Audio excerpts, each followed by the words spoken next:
वो तो फोटो खींच रहा था। संगीता जी नमस्कार।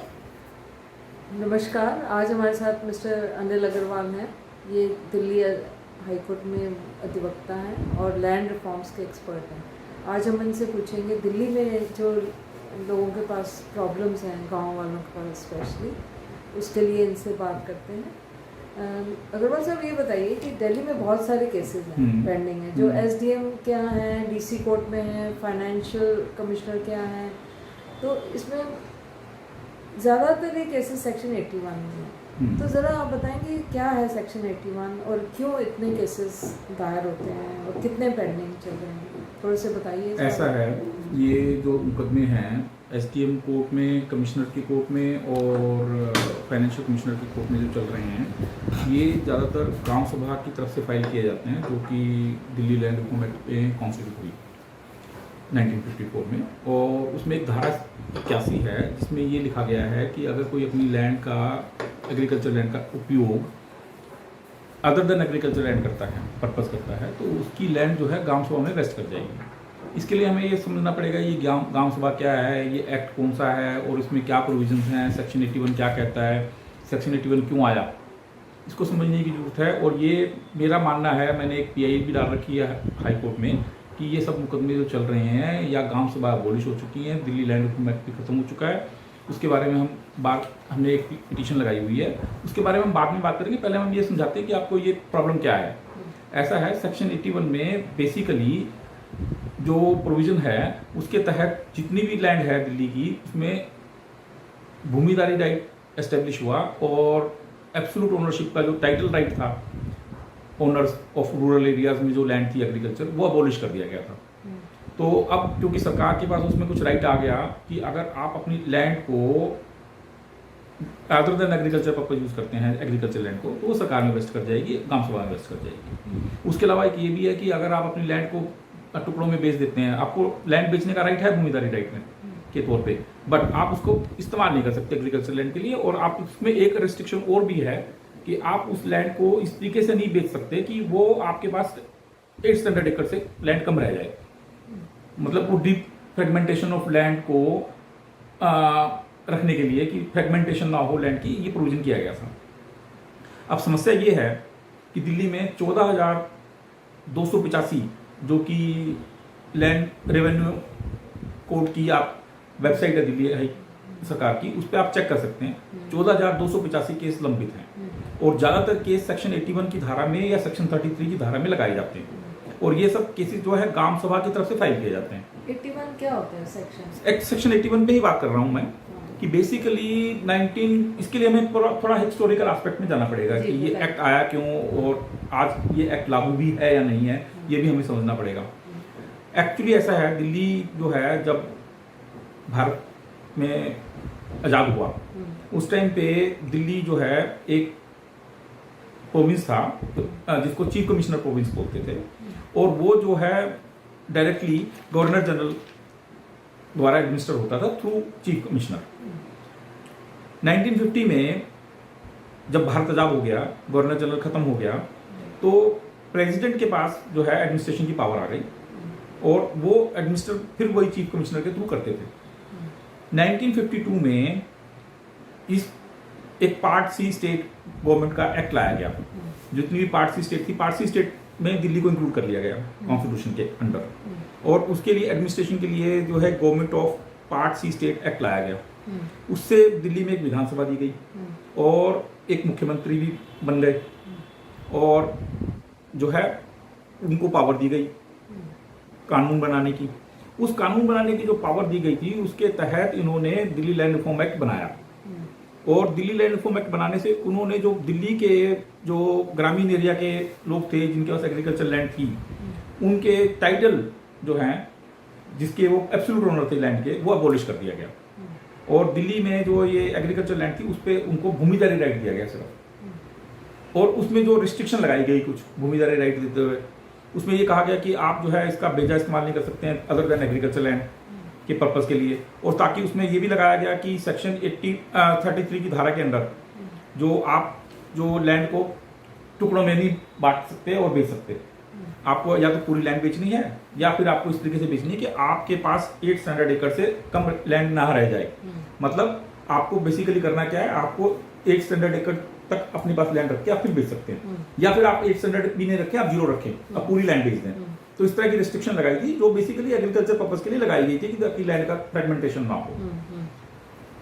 अब क्या हुआ, इस एक्ट में ही 1954 के एक्ट में एक प्रोविजन है, ये एक्ट सिर्फ रूरल एरियाज के ऊपर लगाया गया था और सिर्फ एग्रीकल्चर इसका पर्पस था कि एग्रीकल्चर को प्रोटेक्ट करना। और बेसिकली पर इस एक्ट में ग्राम सभा का भी प्रोविजन किया गया, कॉन्स्टिट्यूशन किया गया, ग्राम पंचायतों के लिए भी प्रोविजन किया गया, जबकि ग्राम पंचायतों के लिए एक अलग एक्ट है, वो बेसिकली पावर अम्ब्रेला एक्ट यही है, इसी में ही ग्राम पंचायतों का प्रोविजन किया गया था और इसी के अंदर ही ग्राम पंचायतों को कॉन्स्टिट्यूट किया जाता है।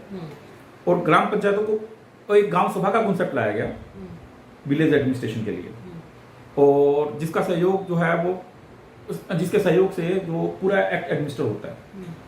अब ग्राम सभा जो इसमें कॉन्स्टिट्यूट की गई, उसमें प्रोविजन है कि every adult member of a village will be the member of the Gram Sabha, वो ग्राम सभा का ऑटोमेटिकली मेंबर होगा और उनका काम जो है विलेज का एडमिनिस्ट्रेशन करना है रूरल एरिया में। अब इनमें प्रोविजन ये किया गया कि अगर कोई बेजा इस्तेमाल करता है अपनी लैंड का सेक्शन 81 में या सेक्शन 33 में लैंड बेच देता है जो कि फ्रेगमेंटेशन वायलेट करती है सेक्शन 33 को, तो इन केसेस में ये कहा गया कि ये लैंड जो है ना ऑटोमेटिकली ग्राम सभा में वेस्ट कर जाएगी। बट राइट ऑफ हियरिंग किया गया, जिस व्यक्ति की लैंड जो है ग्राम सभा में वेस्ट करने के लिए ली जा रही है, उसके लिए प्रोविजन किया गया उसको एक हियरिंग दी जाएगी। अच्छा, अब वो हियरिंग वाले केसेस ये पेंडिंग है और ये दशकों से पेंडिंग है, बिकॉज जो एसडीएम है एक्चुअली वो एसडीएम नहीं है इस एक्ट के अंदर, वो रेवेन्यू असिस्टेंट है, आरए बोलते हैं उसका। तो वो डुअल ऑफिस है उसके पास, वो एसडीएम भी है जो कि अपने एरिया का एडमिनिस्ट्रेशन भी करेगा और साथ में आरए के तौर पे वो दिल्ली लैंड रिफॉर्म एक्ट का एडमिनिस्ट्रेशन करेगा आरए के तौर पे। तो ये डुअलिटी है, कोर्ट्स में नहीं है, ये कोर्ट्स ही हैं, आरए को पूरी सिविल कोर्ट जैसी पावर है रेवेन्यू असिस्टेंट को। अच्छा, तो इसमें कितने पेंडिंग होंगे? 14,285 जैसे मैंने बताया था, इतने ये केसेस आज भी पेंडिंग है। और ये इसलिए पेंडिंग रहते हैं क्योंकि रेवेन्यू असिस्टेंट के पास समय नहीं मिलता है। कितने सालों से पेंडिंग है? कोई तो केसेस 20-20 साल से पेंडिंग है और चल रहे हैं। किस तरह, कुछ एग्जांपल बताएंगे सेक्शन 81 में किस तरह की वायलेशंस होती है? जैसे सेक्शन 81 में वायलेशन हो जाती है कि अगर आप अपनी लैंड पे काश्तकार लगा रखे हैं जो काम करते हैं आपके लिए, आपका सहयोग कर रहे हैं आपकी एग्रीकल्चर में, उनके लिए अगर आप कोई मकानात बना दें जो उनको कोठरियां बना दें जिसमें वो रहते हैं, तो उन पे भी आपके सेक्शन 81 की धारा लगा दी जाती है, तो ये एक गांव सभा की तरफ से लगाई जाती है। और इसी तरह से जैसे आपने अगर एग्रीकल्चर लैंड में अपने फार्म हाउस बना लिया और या आपने उसमें गोदाम बना दिया, तो इस तरह के वायलेशन को भी वायलेशन माना जाता है। तो ग्राम सभा क्या है, कौन है ग्राम सभा? देखो, इसके लिए मैं पहले पूरा हिस्टोरिकल एस्पेक्ट समझने की जरूरत है, एक्ट को समझने की जरूरत है, वो आज लागू है या नहीं है। ये हिस्टोरिकल एस्पेक्ट में मुझे आज शायद आपको पहले समझाना पड़ेगा हिस्टोरिकल एस्पेक्ट क्या है। तो 1954 में जो 52 में जो दिल्ली में पहली लेजिस्लेटिव असेंबली बनी, भारत में दिल्ली में पहली गवर्नमेंट बनी, उसने ये एक्ट लेके आई 1954 का, और इस एक्ट के सेक्शन 1 में ही ये लिखा गया कि ये पूरी दिल्ली पे यूनियन टेरिटरी पे लागू है, क्योंकि 52 में यूनियन टेरिटरी बन गई थी दिल्ली। और उसमें ये भी कहा गया ये एक्ट उस एरिया पे अप्लाई नहीं होगा जो आज के दिन या फ्यूचर में म्युनिसिपल कॉर्पोरेशन के एडमिनिस्ट्रेशन के अंडर आ जाते हैं या उनके ऊपर म्युनिसिपैलिटी एक्ट या प्रोविजन लग जाते हैं। अगर वो म्युनिसिपैलिटी में आ जाएंगे, म्युनिसिपैलिटी के अंडर आ जाएंगे, तो ये act will cease to apply in that area. तो मैं यहाँ ये समझ बताना चाहता हूँ आप लोगों को कि 1957 में 56 में ये अबॉलिश कर दी गई दिल्ली गवर्नमेंट जो पहले बनी थी, और लेजिस्लेटिव असेंबली को भी अबॉलिश कर दिया गया। दिल्ली को यूनियन टेरिटरी बना के डायरेक्टली प्रेसिडेंट के अंडर एडमिनिस्ट्रेशन के अंडर आ गई, और अब पार्लियामेंट को पावर आ गई दिल्ली के बारे में लॉ बनाने की हर सब्जेक्ट पे। तो दिल्ली म्युनिसिपल कॉर्पोरेशन एक्ट 1957 को बनाया गया पार्लियामेंट द्वारा। अच्छा, जैसे ही 1957 का एक्ट आया, ये म्युनिसिपल कॉर्पोरेशन एक्ट, ये पूरी दिल्ली में जितने भी रूरल एरिया थे और जितने भी अर्बन एरिया थे उन पे सब पे ये लागू हो गया।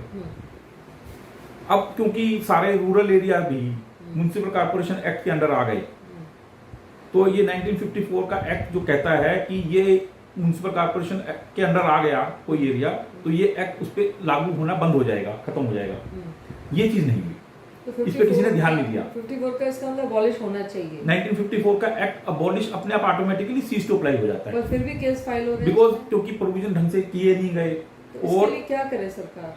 सरकार को कुछ नहीं करना है इसमें। बेसिकली ये जो सरकार या तो ये कर सकती है कि क्लैरिफिकेशन दे सकती है कि अबॉलिश हो गया, अबॉलिश हो गया, अपने आप खत्म हो गया, बिकॉज ये area when has cease to be governed by has are now being governed by the municipal corporation.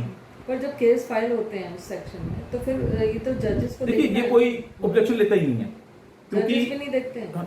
कोई इवन एसडीएम और फाइनेंशियल कमिश्नर या डीसी के सामने अगर ऐसी बात करो तो उनको लगता है कि हमारे जो अधिकार छीनने की बात हो रही है और उस पर बिल्कुल तवज्जो नहीं देते हैं। इसका मतलब सब फाइल गलत हो रहे हैं केस? ये बिल्कुल गलत हो रहे हैं, बिकॉज 1954 का एक्ट 1957 में म्युनिसिपल कॉर्पोरेशन एक्ट आने के बाद सीज टू अप्लाई हो गया दिल्ली पे, तो अब पूरी लोगों दिल्ली को पर। क्या करना चाहिए? आप क्या बताना चाहते हैं? तो मैं एक चीज और बताना चाह रहा हूँ उसके साथ साथ कि अगर मान लीजिए हम ये कहते हैं कि ये एक्ट तो 1957 में सीज टू अप्लाई हो गया बिकॉज म्युनिसिपल कॉर्पोरेशन एक्ट लग गया, इसके अलावा भी बहुत सारी चीजें हैं जिससे हम ये वायलेशन हो रहे हैं, तो क्या करें? हाँ मैं नहीं, वायलेशन से पहले हम ये बताना चाह रहे हैं कि अगर कोई ये इसको बात को भी नहीं मानता है तो उसको एक बात तो माननी पड़ेगी। 1993 में एक नोटिफिकेशन इशू हुआ under the provision of the constitution. Actually constitution amend हो गया 1992 में, और उसमें जो है एक प्रोविजन ऐड किया गया पंचायती राज के लिए, पंचायती राज के लिए और म्यूनसिपैलिटी के लिए। म्यूनसिपैलिटी और जितनी भी भारत में थी और जो पंचायतें चल रही थी उन सबको कॉन्स्टिट्यूशनल स्टेटस दे दिया गया। अब वो हमारी जो संविधान था जो 1952 में बना, उसमें दो तरह की गवर्नमेंट थी, स्टेट गवर्नमेंट, सेंट्रल गवर्नमेंट। अब हमें एक म्यूनसिपैलिटी या पंचायतें जो थी वो at the mercy of the state government चलती थी। उनके पास ना तो अपना कोई रेवेन्यू का साधन था, ना उनकी पावर भी अबोलिश कभी कर दी जाती थी, उनके इलेक्शन भी नहीं होते थे। तो उसको मद्देनजर रखते हुए कि लोगों को अपने रूरल, अपनी जो लोकल नीड्स हैं, एस्पिरेशंस हैं, अपना लोकल एडमिनिस्ट्रेशन लोग खुद करें और इफेक्टिवली करें, और उनके म्यूनसिपल कॉर्पोरेशन के, कमेटियों के और पंचायतों के इलेक्शन बराबर होते रहे, हर 5 साल में हो। इसके लिए प्रावधान किया गया कॉन्स्टिट्यूशन में। उसमें उनके फाइनेंस का अरेंजमेंट किया गया कि आपको सर्टेन पैसा सेंट्रल गवर्नमेंट से और स्टेट गवर्नमेंट से मिलेगा, और दूसरा उनके बारे में उनको कहा गया कि ये काम आपके हैं, उनको काम भी बांट दिए गए, उनको एक सक्षम तरीके से एक पूरे तरीके से सक्षम किया गया, जिसको द्वारा बोलते हैं। म्यूनसिपल कॉर्पोरेशन और कमेटियों को, म्यूनसिपैलिटीज को और पंचायतों को कुछ काम दिए गए और उसके बारे में उनको पूरी तरह से सक्षम किया गया। उनके फाइनेंस के अरेंजमेंट किए गए, पैसा कैसे आएगा, पैसा कहाँ से आएगा उनके पास, और उनको पावर भी दी गई ढंग से, पूरी लिखी हुई। कौन से ईयर में हुआ? ये 1992 में एक्ट आया था। राजीव गांधी ने 1989 में लेके आए थे, और क्योंकि वो पेरुम्बदूर में मारे गए तो उसके बाद ये लैप्स हो गया था बिल, पार्लियामेंट में, राज्यसभा में लैप्स हो गया था, तो इसको दोबारा से री इंट्रोड्यूस किया गया। नरसिम्हा राव की जब गवर्नमेंट आई तो शीला कोल उस टाइम पे अर्बन डेवलपमेंट मिनिस्टर थी, तो उन्होंने इसको री इंट्रोड्यूस किया, और पार्लियामेंट ने जो अमेंडमेंट करके इसको पास किया, और अमेंडमेंट करके पास जो किया उसमें संवैधानिक अधिकार आ गया म्यूनसिपैलिटी के पास और पंचायतों के पास। तो थर्ड गवर्नमेंट हमने पूरी कॉन्स्टिट्यूशन में एस्टेब्लिश कर दी। ठीक है। जो हमने कॉन्स्टिट्यूशन में ये एस्टेब्लिश करी म्यूनसिपल कॉर्पोरेशन, तो अब उसको लागू करने के लिए एक नोटिफिकेशन निकलना जरूरी था कि ये जो है कैसे होगा, क्योंकि उसमें 3 तरह की म्यूनसिपल बॉडीज दी गई थी। अब दिल्ली में क्योंकि म्यूनसिपल कॉर्पोरेशन एक्ट आगे ऑलरेडी लागू था पूरी दिल्ली पर, सिर्फ म्यूनसिपल कॉर्पोरेशन एक्ट लागू नहीं था तो न्यू दिल्ली एरिया पे नहीं था और कैंटोनमेंट पे नहीं था। तो ये क्लैरिफिकेशन लानी जरूरी थी कि जो नई म्यूनसिपल कॉर्पोरेशन बन रही है कॉन्स्टिट्यूशन के हिसाब से, उसका एरिया क्या है एडमिनिस्ट्रेशन का। तो उसके लिए फिर एक नोटिफिकेशन लेफ्टिनेंट गवर्नर साहब ने 1993 में इशू की। उस नोटिफिकेशन के हिसाब से उन्होंने डिक्लेयर कर दिया कि म्यूनसिपल कॉर्पोरेशन जो है उसका एरिया क्या रहेगा। तो उन्होंने दोबारा से पूरी दिल्ली को जो है अर्बन एरिया डिक्लेयर कर दिया। पूरी दिल्ली का मतलब मेरा ये है कि जो एरिया एनडीएमसी के अंडर नहीं है और जो एरिया कैंटोनमेंट में नहीं है, जो बाकी जो एरिया बन गया उसको हम दिल्ली कहते हैं म्यूनसिपल कॉर्पोरेशन एक्ट में, और उस एरिया को, पूरी दिल्ली को एक अर्बन एरिया और एक मेट्रोपॉलिटन एरिया डिक्लेयर कर दिया गया, जो कि कॉन्स्टिट्यूशन में रिक्वायर्ड था। तो बाकी फिर कैसे? तो वो किससे वहां भी एक कहा? नोटिफिकेशन निकल गई कि जितने भी रूरल एरिया थे वो भी इसमें इंक्लूड कर दिए दिल्ली में। वो दिल्ली में इंक्लूडेड है ऑलरेडी म्युनिसिपल कॉर्पोरेशन एक्ट में। पर अगर एनडीएमसी के अंडर आए तो? देखिए, एनडीएमसी के अंडर अगर कोई रूरल एरिया आ रहे हैं तो वो एनडीएमसी के लिए एक नोटिफिकेशन और निकली एनडीएमसी एरिया वो के क्या लिए। निकली? उसमें स्मॉल अर्बन एरिया डिक्लेयर किया गया। अच्छा। तो वो भी सारे अर्बन हो गए, वो भी सारे अर्बन हो गए। आज क्या स्टेटस है दिल्ली का? दिल्ली का स्टेटस आज ये है कि दिल्ली में आज कोई रूरल विलेज है ही नहीं। अच्छा। तो क्योंकि ये क्योंकि जब सारा अर्बन एरिया हो गया तो रूरल एरिया इज सीज्ड होता है। So again under provision of the constitution ये एडमिनिस्ट्रेशन जो है म्युनिसिपल कॉर्पोरेशन के पास चला गया पूरा। तो अब क्योंकि म्युनिसिपल कॉर्पोरेशन के पास चला गया है, एग्रीकल्चर लैंड बची नहीं है दिल्ली के अंदर और कोई पर्पज ही नहीं है, तो म्युनिसिपल ये दिल्ली लैंड रिफॉर्म एक्ट का पर्पज ही खत्म हो गया। तो ये फार्म हाउस वैलिड है, मतलब they are नहीं, मैं ये नहीं कह रहा कि फार्म हाउस वैलिड है। वो तो जो म्युनिसिपल कॉर्पोरेशन कैसे डेवलपमेंट करना चाहती है एरिया की, अच्छा, अपने एरिया की, वो उसके अलग पास एक म्युनिसिपल कॉर्पोरेशन के पास ये संवैधानिक अधिकार आ गया कि अब वो प्लानिंग डेवलपमेंट की जो डीडीए कर रही है फिलहाल, और वो डीडीए गलत तरीके से कर रही है क्योंकि ये अधिकार जो है म्युनिसिपल कॉर्पोरेशन को चले गए। म्युनिसिपल कॉर्पोरेशन ही अब जो है प्लानिंग करेंगी, अर्बन प्लानिंग करेंगी, टाउन प्लानिंग करेंगी, रेगुलेशन ऑफ लैंड यूज करेंगी और regulation of construction of the building भी करेंगी, जो कि ट्रेडिशनली वो करती आ रही है रेगुलेशन तो।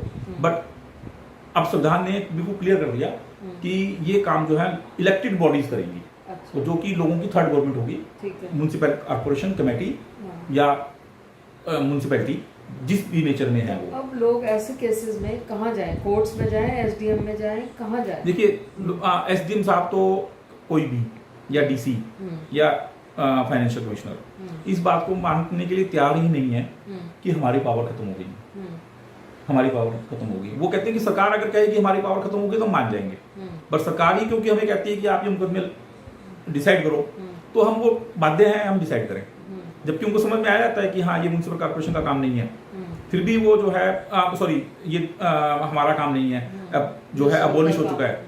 और पर वो कहते हैं कि हमें तो सरकार डायरेक्शन देगी तो हम करेंगे, अगर सरकार ये कहती है कि आपने इनको नहीं मुकदमों को सुनना है तो नहीं सुनेंगे।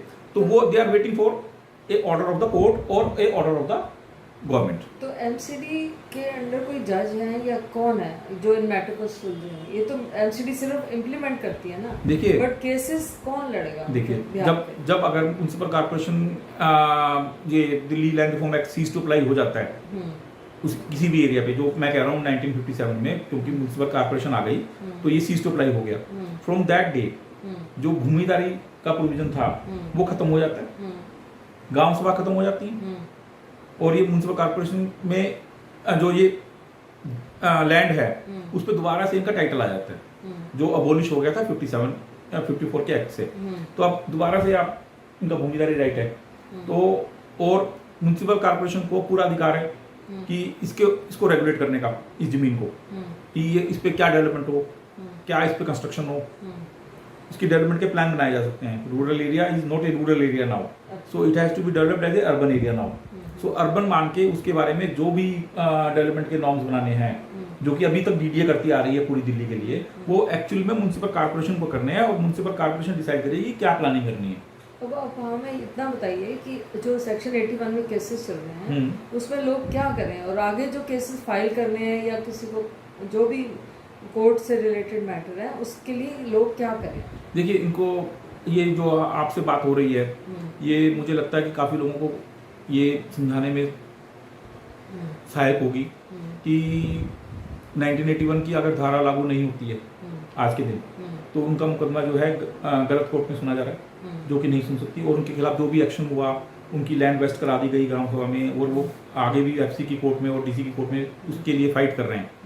तो ये बेजा के मुकदमे हैं जो इलीगल हैं, ये मुकदमे ही नहीं हो सकते थे। अब क्या करें? तो इसके लिए तो वो जो है सेक्शन आर्टिकल 227 में हाई कोर्ट आए और हाई कोर्ट में अपनी पिटीशन लगाएं कि अपनी गुहार ये करें कि ये एक्ट सीज टू अप्लाई हो गया है और हमें गलत तरीके से कोर्टों में घसीटा जा रहा है। ठीक है। गांव सभा खत्म हो गई है, गांव सभा को जबरदस्ती जिंदा रखा जा रहा है। ठीक है। गांव सभा एक्चुअल में है ही नहीं, बिकॉज गांव सभा जो दिल्ली लैंड रिफॉर्म एक्ट के हिसाब से एक बॉडी है in which every adult member of a village is the member. और ये जो है 1957 का 54 का एक्ट जो है उससे खत्म हो जाता है, बिकॉज ये जो प्रोविजन है ना कि ग्राम सभा का, ये म्युनिसिपल कॉर्पोरेशन एक्ट लगते ही खत्म हो जाता है, क्योंकि there can not be existence of a Gram Sabha as well as a municipal corporation in a area. अभी आपको मैं एक और बड़ा फैक्ट बताता हूँ कि 1957 में जब दिल्ली म्युनिसिपल कॉर्पोरेशन एक्ट आ गया तो इन एरियाज में भी काउंसलर इलेक्ट हुए, काउंसलर के इलेक्शन हुए और काउंसलर इलेक्ट हुए।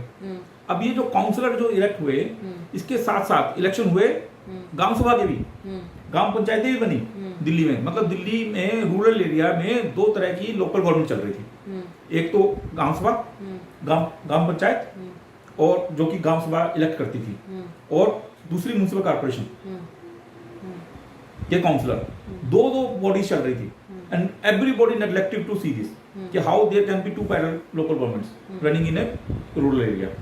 सो फिर धीरे धीरे ग्राम सभा चले या फिर कॉर्पोरेशन चले, हाँ दोनों नहीं हो सकती ना, कोई एक एरिया, क्योंकि ग्राम सभा वहां हो सकती है, ग्राम पंचायत वहां हो सकती है जो रूरल विलेज है, और कॉर्पोरेशन वहां हो सकती है जो अर्बन एरिया में है। ठीक बात है। पर ये क्या कर रहे थे कि म्युनिसिपल कॉर्पोरेशन के भी इलेक्शन हो रहे थे 57 से, और साथ साथ ग्राम पंचायतों के भी इलेक्शन हो रहे थे। अभी भी हो रहे हैं क्या? नहीं, अब नहीं हो रहे। 1990 में शायद लास्ट इलेक्शन हुआ था, ठीक है, जहां तक मुझे ध्यान आ रहा है 1985 में या 1990 में लास्ट इलेक्शन हुआ था। इंडिया के बाकी स्टेट में हो रहे हैं? देखिए बाकी स्टेट में तो ग्रामीण एरिया भी है, और रूरल एरिया, अर्बन एरिया भी है। जहां अर्बन एरिया वहां म्युनिसिपैलिटी चल रही है, जो रूरल एरिया है वहां पंचायतें चल रही हैं।